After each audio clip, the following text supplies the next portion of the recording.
Olá, bem-vindos a mais uma conversa, né? Hoje a gente vai fundo em um material que, olha, mexeu com a cabeça de muita gente sobre dinheiro, sobre carreira. Com certeza. Estamos falando de Trechos de Pai Rico, Pai Pobre, do Robert Kiyosaki. A nossa fonte hoje é esse livro mesmo. Um clássico já, né? Muita gente conhece. Exato.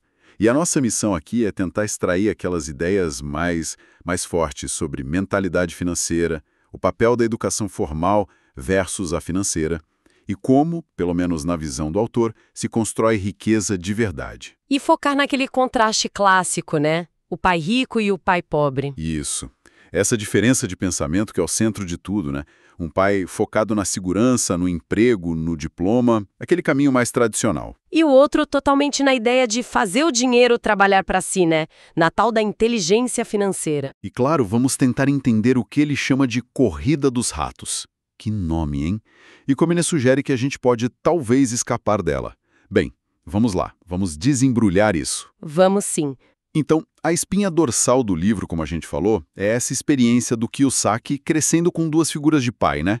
O pai biológico dele, que era um acadêmico, funcionário público, e ele chama de pai pobre. Embora fosse bem instruído e tivesse um bom cargo, né? É importante dizer. Sim, super importante. E do outro lado, o pai do melhor amigo dele, o Mike. Esse era empresário, o pai rico. E os conselhos, nossa, eram tipo água e óleo. O pai pobre dizia o que a gente ouve muito por aí. Filho, estude com afinco, tire boas notas, aí você consegue um bom emprego, seguro numa empresa grande. Exatamente, o caminho padrão, né? E o pai rico vinha com uma lógica bem diferente.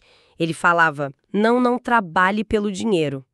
Faça o dinheiro trabalhar para você. O ponto dele não era dizer não estude, mas sim direcionar o estudo para outra coisa. Que seria o quê, exatamente? Para entender como o dinheiro funciona. A meta não era só o salário bom e a estabilidade que o pai pobre valorizava. Era conquistar a independência financeira mesmo, sabe? Aprender a ser o mestre do dinheiro e não o contrário. Tem aquela história que ele conta que eu acho muito forte.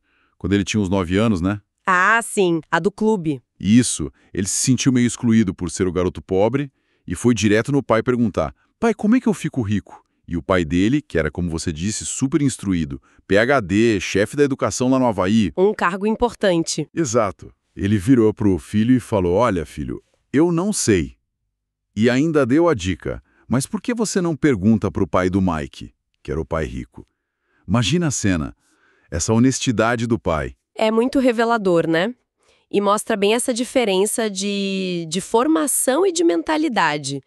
O pai pobre, com toda a educação formal, PhD, estabilidade no governo, respeitadíssimo na carreira dele. Sem dúvida. E o pai rico que, segundo o livro, nem o segundo grau completou, mas virou um baita empresário, um dos caras mais ricos do Havaí na época. Os dois tiveram sucesso, cada um à sua maneira, né?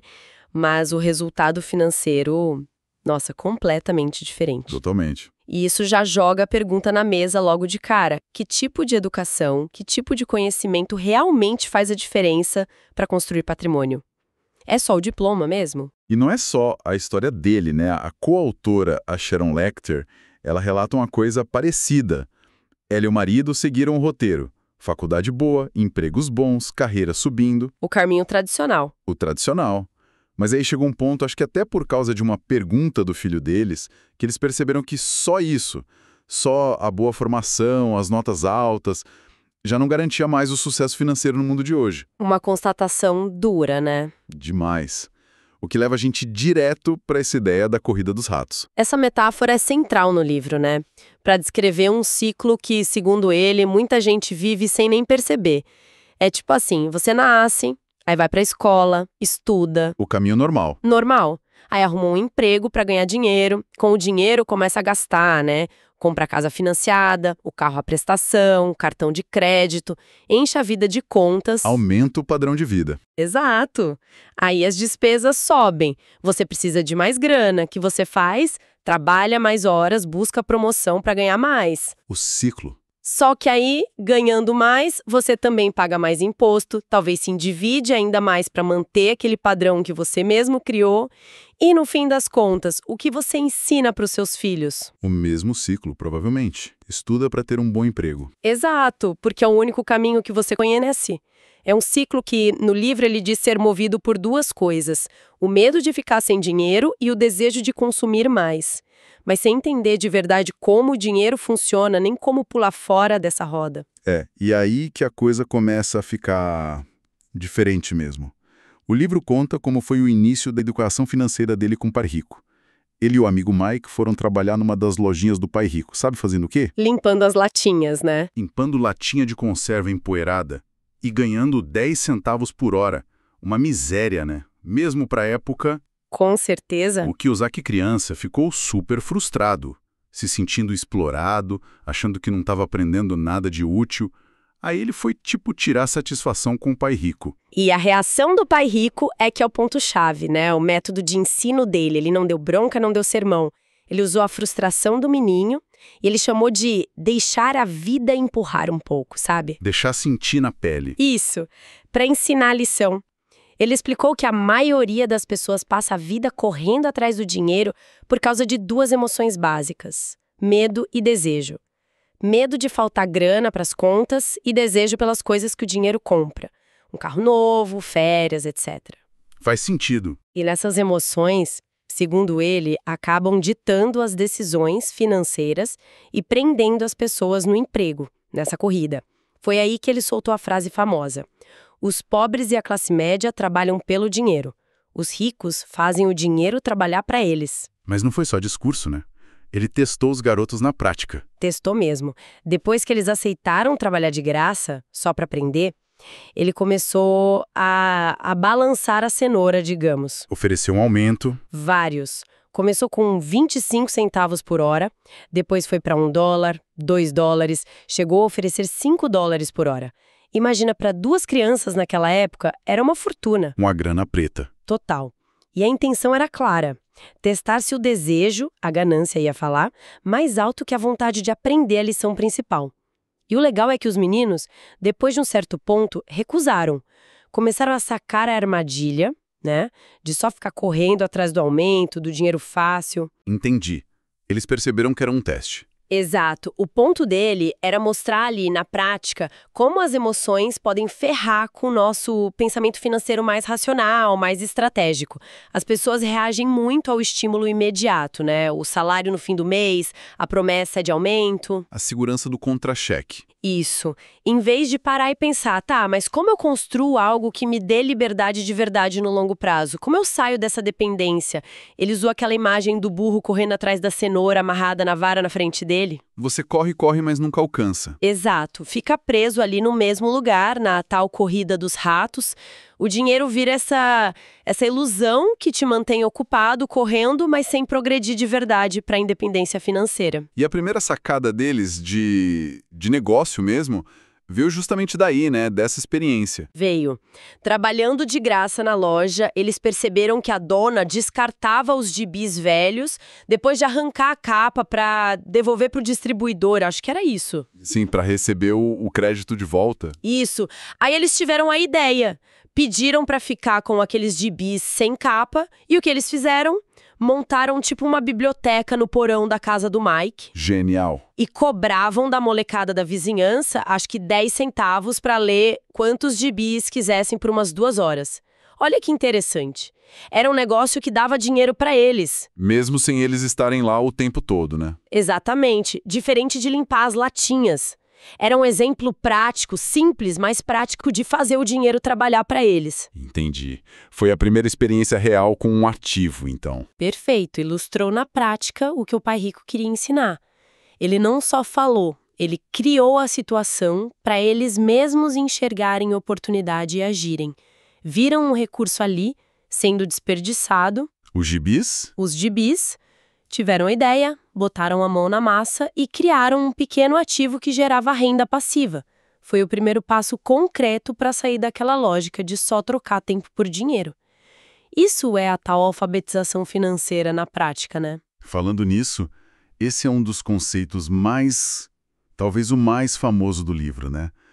A necessidade de ter essa alfabetização financeira. E a regra número 1 do Pai Rico é muito direta. Você precisa saber a diferença entre um ativo e um passivo, e comprar ativos. Parece simples, né? Parece óbvio até. Mas o Kiyosaki bate muito na tecla de que é justamente aí que a maioria das pessoas escorrega feio, se confunde todo. E a forma como o livro define ativo e passivo ajuda muito a clarear, porque é bem focada no fluxo de caixa, sabe? No dinheiro entrando e saindo do seu bolso, simplificando bastante o que ele diz. Como seria, então? Ativo é qualquer coisa que põe dinheiro no seu bolso, que gera renda, que aumenta seu fluxo de caixa positivo.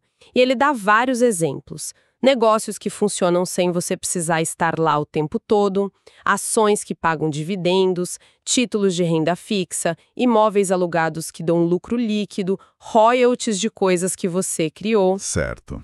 E o passivo? Passivo é o contrário. Qualquer coisa que tira dinheiro do seu bolso, gera despesa, drena seu fluxo de caixa. Exemplos clássicos que ele cita: o financiamento da casa própria, a hipoteca, o empréstimo do carro, a dívida do cartão de crédito, aquela TV enorme comprada em 1000 vezes. Entendi. O dinheiro sai. O dinheiro sai. O livro até usa uns diagramas bem simples para ilustrar isso visualmente. Os ricos focam em acumular coisas na coluna de ativos. Já a classe média e os pobres, muitas vezes sem perceber, acabam enchendo a coluna de passivos, achando que estão fazendo um bom negócio, que estão investindo. E aí entra a grande polêmica, né? Que sempre gera discussão. A casa própria. Ah, essa é clássica. Na visão do Pai Rico, a casa onde você mora não é um ativo, é um passivo. Por quê? Porque todo santo mês ela está tirando dinheiro do seu bolso.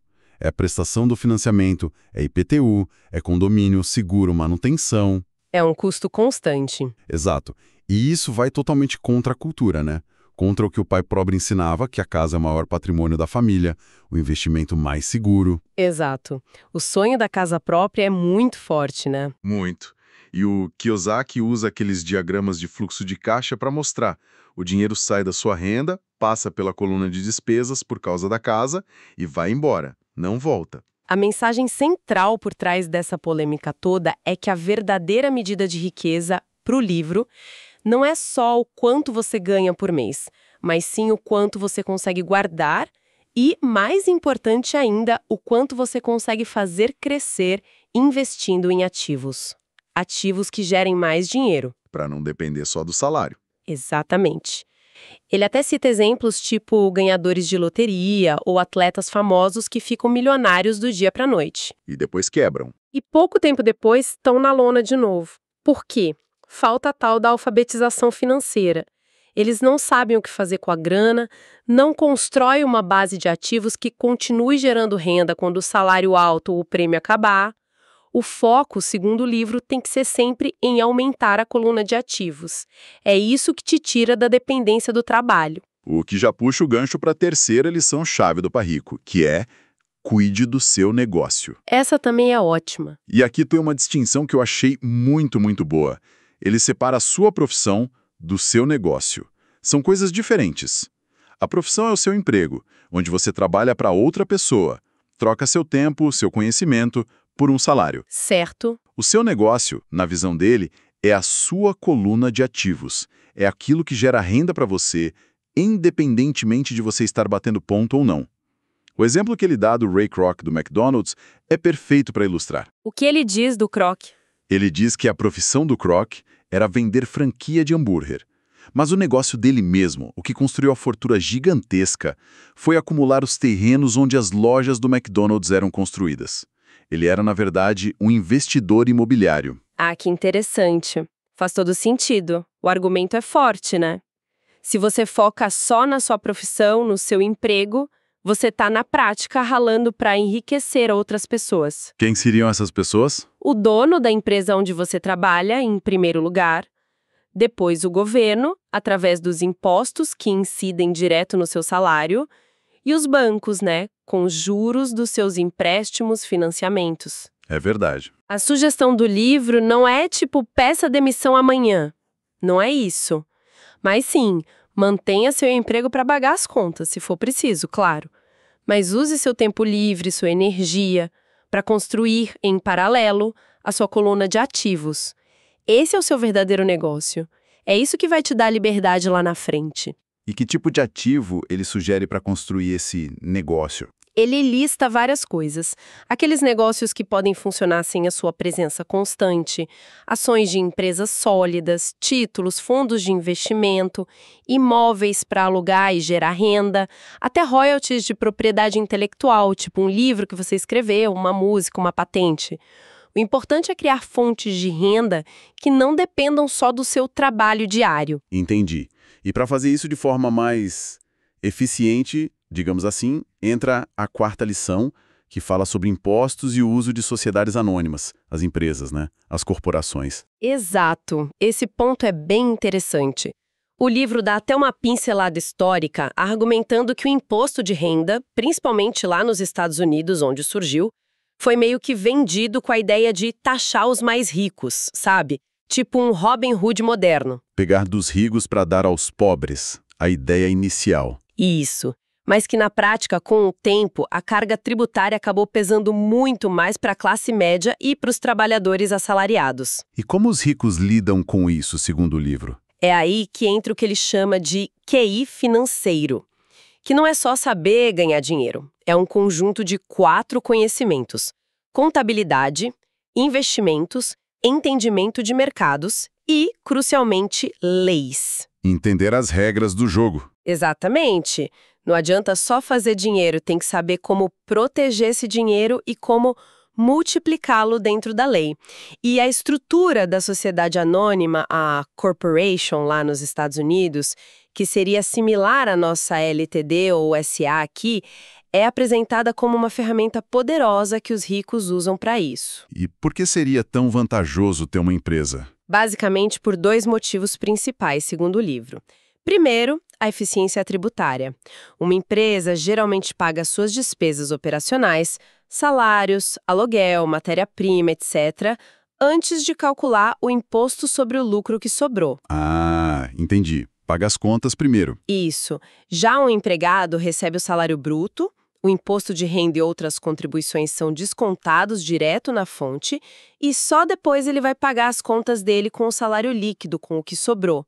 Percebe a diferença no fluxo do dinheiro e do imposto? Sim, é uma ordem diferente que faz diferença no final. Muita.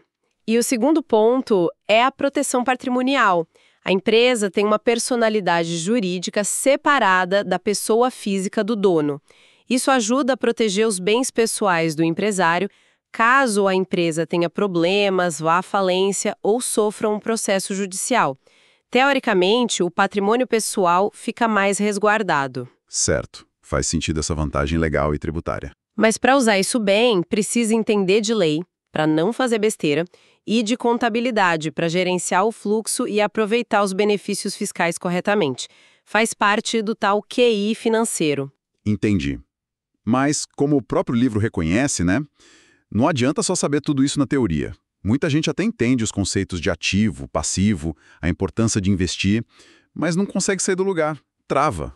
Sim, a prática é outra história. Kiyosaki aponta 5 grandes barreiras, 5 sabotadores internos que impedem as pessoas de construir riqueza, mesmo às vezes tendo o conhecimento. Quais são eles? Ele lista 5 principais. O primeiro é o medo, principalmente o medo de perder dinheiro, que paralisa muita gente antes mesmo de começar. O segundo é o ceticismo, aquela vozinha chata, interna ou externa, que fica dizendo, isso não vai dar certo, é muito arriscado, isso é golpe, e aí a pessoa não age. Medo e dúvida. Complicado. Quais os outros? O terceiro é a preguiça, que segundo ele, muitas vezes se disfarça de, eu tô muito ocupado, não tenho tempo para cuidar disso agora. Adia. O quarto são os maus hábitos financeiros. Tipo, gastar tudo que ganha assim que recebe, ou sempre pagar todas as contas primeiro e só depois, se sobrar alguma coisa, pensar em investir. O famoso pagar a si mesmo por último. Exatamente. E o quinto sabotador é a arrogância. A pessoa achar que já sabe tudo sobre dinheiro, que não precisa aprender mais nada, fecha a mente para novas ideias ou para reconhecer os próprios erros. É uma lista forte. E ele dá alguma dica de como lidar com esses fantasmas? Dá sim. Para cada um, ele oferece uma perspectiva, uma chave para virar. Contra o medo. A ideia é mudar a forma de encarar a perda. Ver eventuais erros não como o fim do mundo, mas como parte do aprendizado. Ele até usa a mentalidade texana. Lembre-se do álamo, transformar a derrota em motivação. E a dica prática: comece cedo e com pouco dinheiro. Assim o risco parece menor e você aprende fazendo. Certo. Não precisa apostar tudo de cara. Não mesmo. Para combater o ceticismo, a sugestão é analisar criticamente e, em vez de só criticar por criticar, buscar informação de qualidade, estudar exemplos de quem conseguiu, em vez de dar ouvidos só para quem é pessimista e nunca tentou nada parecido. A história do Coronel Sanders, do KFC, com a receita de frango rejeitada mais de 1000 vezes, é um exemplo que ele usa de persistência contra o ceticismo. É verdade. E a preguiça? Para a preguiça, o antídoto seria cultivar um pouco de ambição saudável, digamos. Usar o desejo por uma vida melhor, por mais tempo livre, mais liberdade, como um motor para sair da inércia. Se perguntar, o que eu realmente ganho se eu fizer isso, pode ajudar a encontrar motivação. Focar no benefício. Isso. Para os maus hábitos, a grande virada é desenvolver a disciplina do pague-se em primeiro lugar. Ou seja, assim que receber seu dinheiro, antes de pagar qualquer conta, separe uma parte para investir na sua coluna de ativos. Ele argumenta que isso cria uma pressão positiva, te força a ser mais criativo para fazer o resto do dinheiro dar para as contas.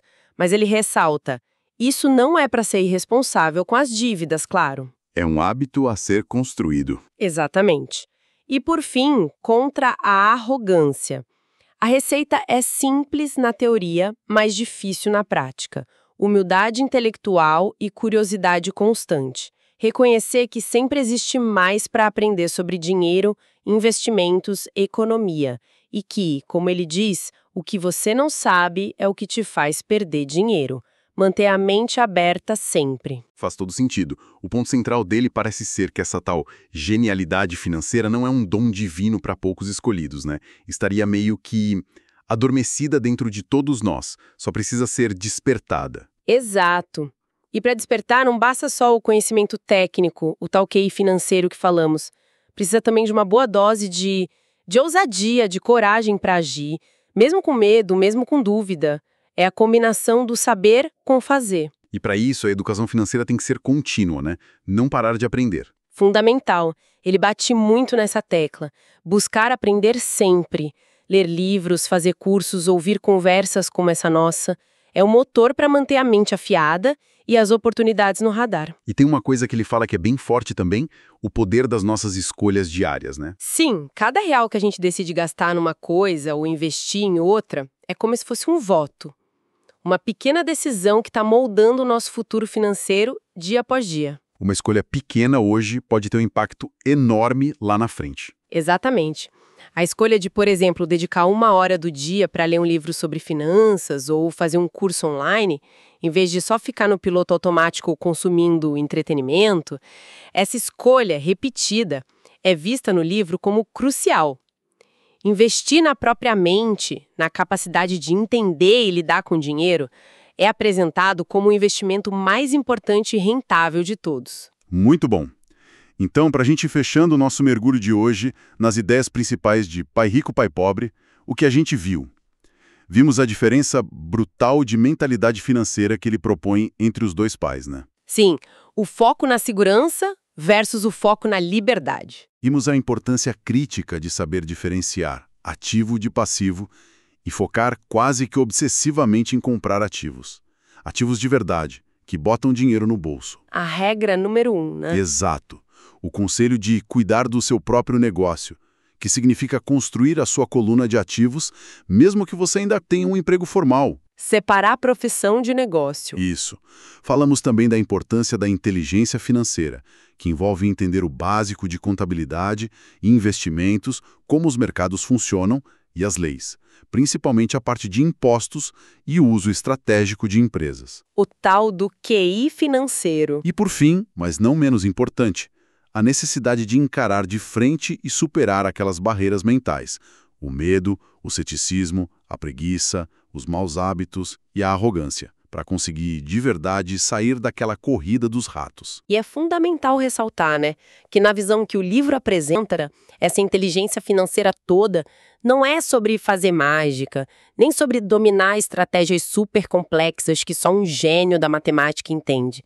É muito mais sobre dominar conceitos básicos, mas que são fundamentais. O simples que funciona. O simples que funciona e desenvolver uma mentalidade voltada para buscar e criar oportunidades onde a maioria das pessoas só vê risco ou problema.